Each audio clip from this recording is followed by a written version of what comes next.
The watercolor basics no one tells you about. Yeah, those. The essential skills that no one teaches you, but that everyone somehow expects you to already know. In fact, I see a lot of teachers glossing over or even making the crucial mistakes that I'll be telling you about today.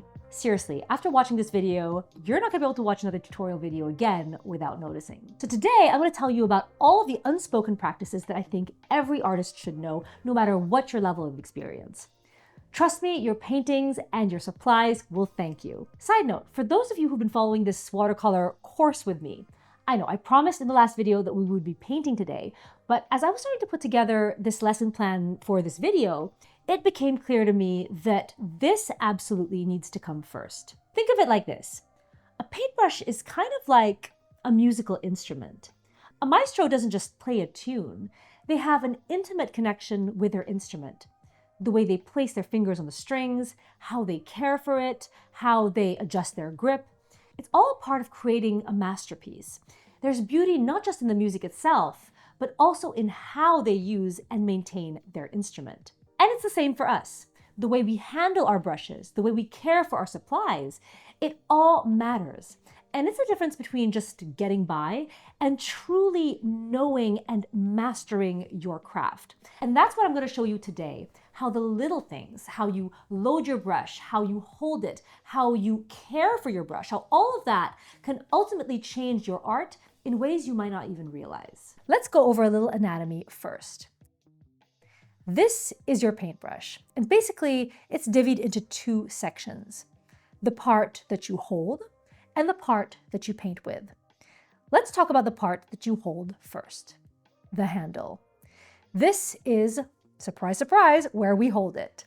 But how do we hold it?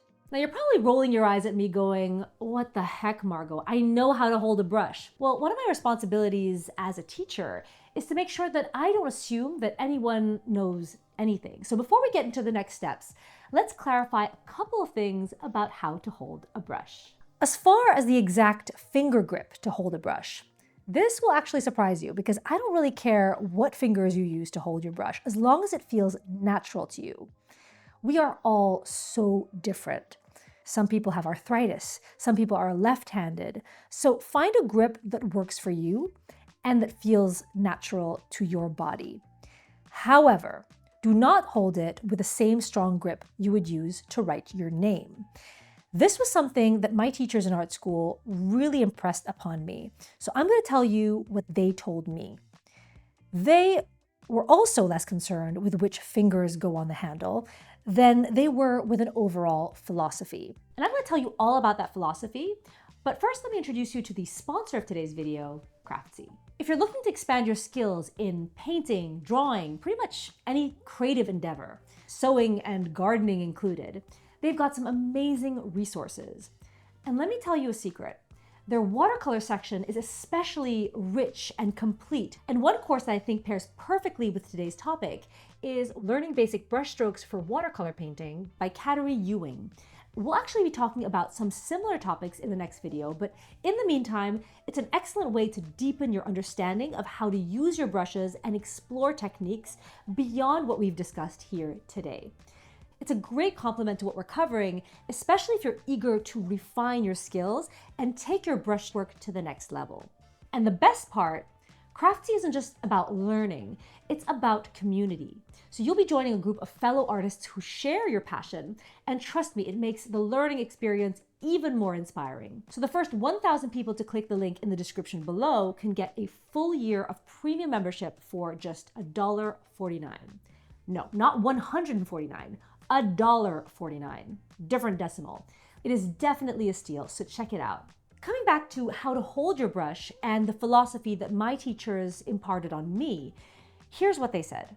In art, we are looking to create a form of expression. It doesn't matter what your style is. If you are a realist, if you are a modernist, if you're a postmodern conceptual abstract expressionist, we want our art to retain a spontaneous quality that reflects our humanity. We are not robots. We are not AI. Not to get too deep into the rabbit hole of art philosophy and what makes art art, we don't want to stifle our ability to create marks on the page that have life to them. If you're having a hard time figuring out the right amount of pressure, try to visualize holding a tube of toothpaste. You don't want your grip to be so tight that the toothpaste is coming out. What was always said to me was that the lighter the touch, the more experienced the master. Where you hold it also matters a lot. And again here, it is very personal.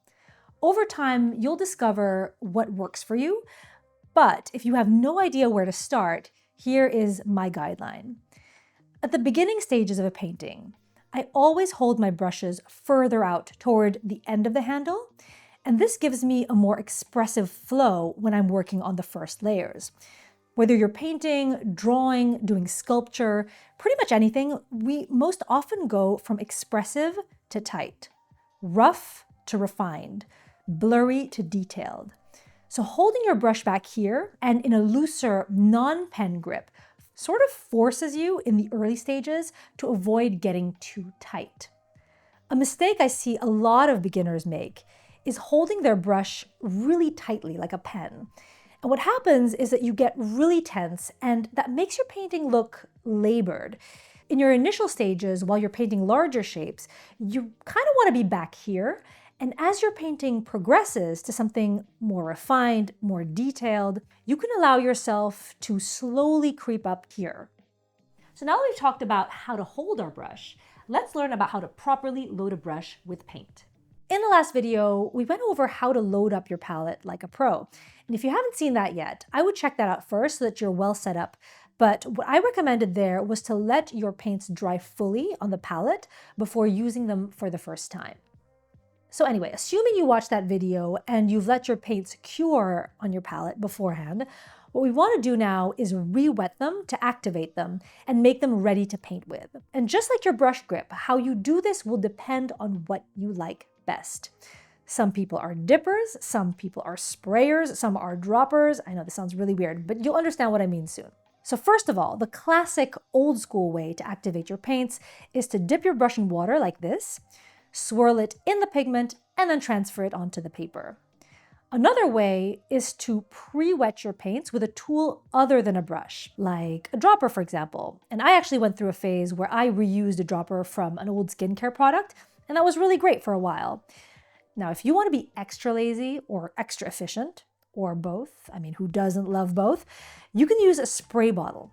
The idea with both the dropper and the spray bottle is that before you sit down to paint, you will wet the whole palette, you'll let it sit, and then come back in about 5 minutes, and then everything should be, at that point, a really nice paintable consistency. So between these methods, see what works best for you and what you like. Okay, our paint is now activated, and the whole point of painting, whether it's watercolor or any paint for that matter, is to transfer pigment from your source, aka the palette, onto your paper. And to do that, you need to get your paint onto your brush. This is known as loading your brush. I told you we were going slow. I see a lot of people plunging their entire brush into their water receptacle and then swirling it all the way at the bottom like this. If you do this, I am not calling you out, okay? I am not the technique police. The point of all this is not to judge you, okay? The point and every tip that I'm going to give you today is going to be for the purpose of preserving the integrity of your supplies for as long as possible and to make your painting experience easier and more pleasant. I know you spent all this hard-earned money on your supplies, so we want to make the most of it and make sure that we're not having to reorder brushes in a month because of bad habits. So in order to do this correctly, let's come back to our brush anatomy chart again. Like I said before, a brush is divided into the part you hold and the part you paint with. The handle section, which we covered earlier, is usually made of wood, plastic, or some kind of resin. Either way, this part is not technically made to deal with long-term humidity.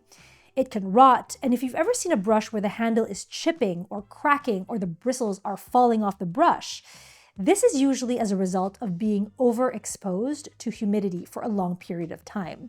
So we don't want this part to come into contact with paint or with water.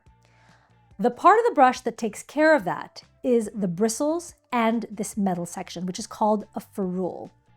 The bristles of your brush are bound and glued inside of this silver piece, which is kind of like a wide belt that attaches the top to the bottom halves. And this whole section right here is the part that is built to withstand the elements. So we want the brush to go in only as far as the ferrule for the most part.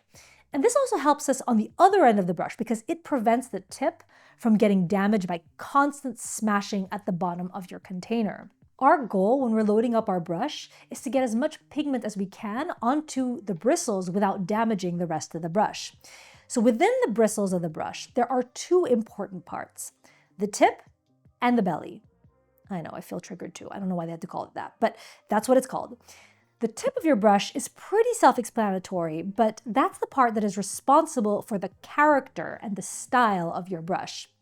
The belly, on the other hand, is the less celebrated area, but equally important. This is the area that is designed to hold on to pigment.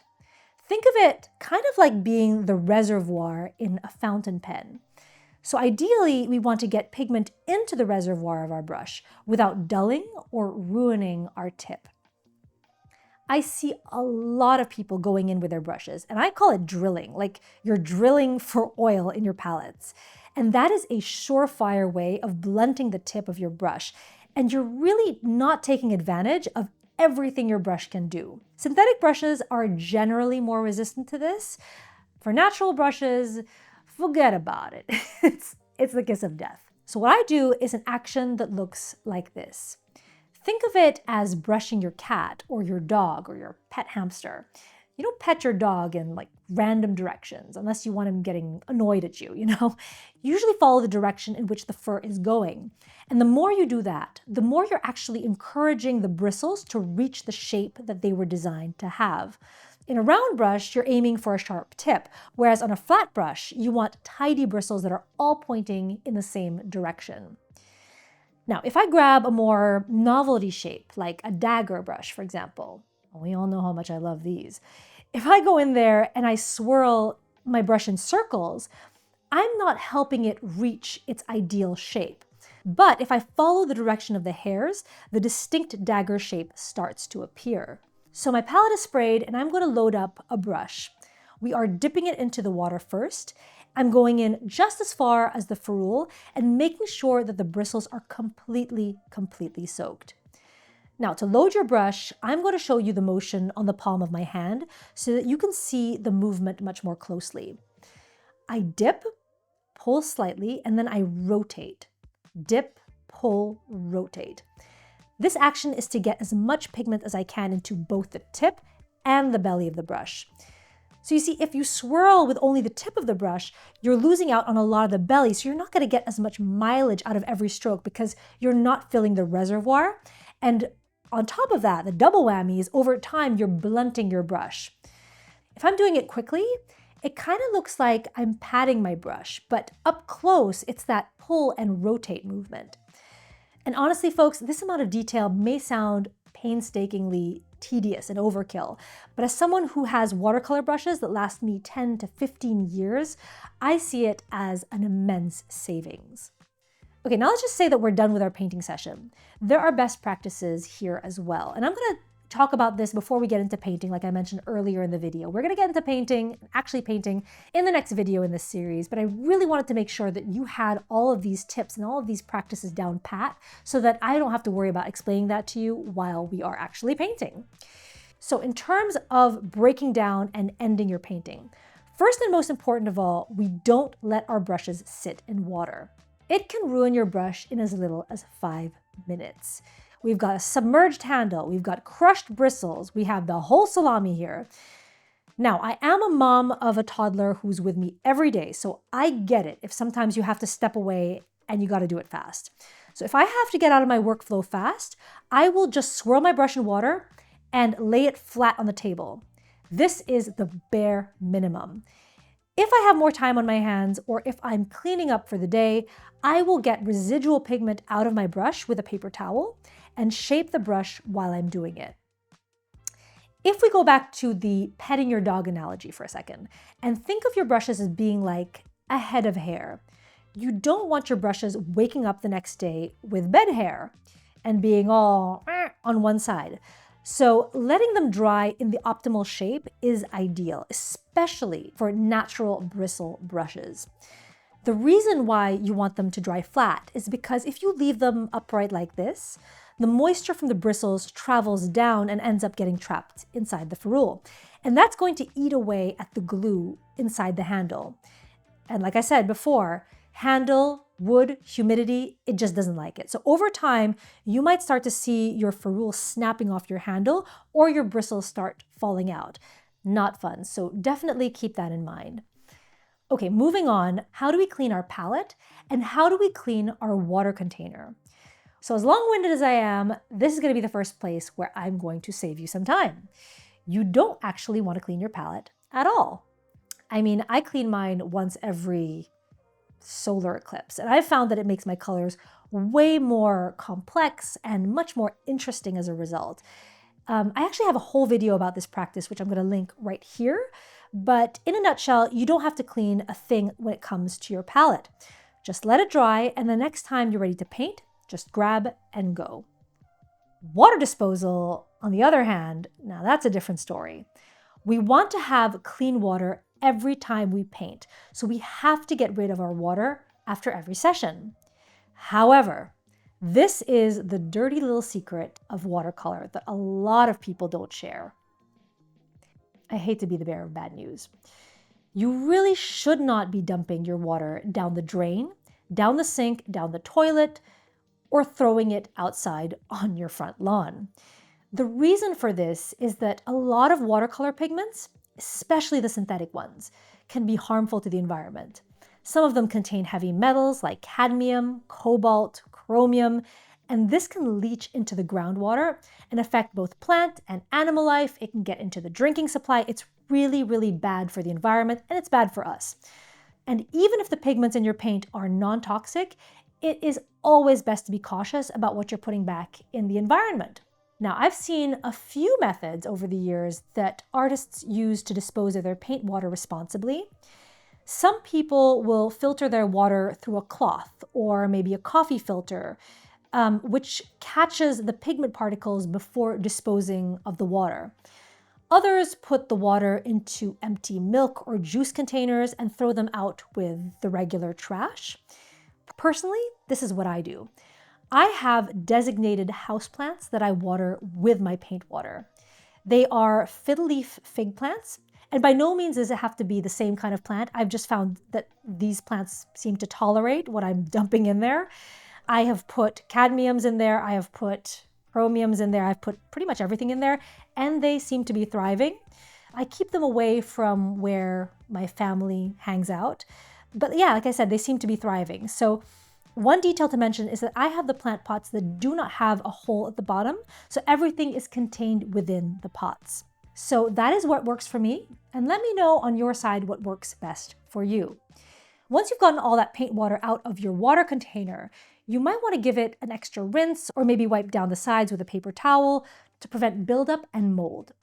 Just remember not to use a sponge or anything that you will be using on kitchen dishes or something that you use day to day. So kitchen dishes, a rag, or towels that you use for your own personal care. Just use something that is designated for your actual paints or something disposable so that you do not come in contact with these harmful chemicals. And as I said before, all of these are good practices and habits that you can not just can, but you should customize and make your own along the way. I think it's really important for each artist to approach their methods and truly make them your own. So artists, feel free to share your best practices, your preferences, and how you approach your workflow, because I love reading your comments and your insights, and sometimes it even inspires me on how I do things myself. So if you're following along in this series, I hope you enjoyed this video.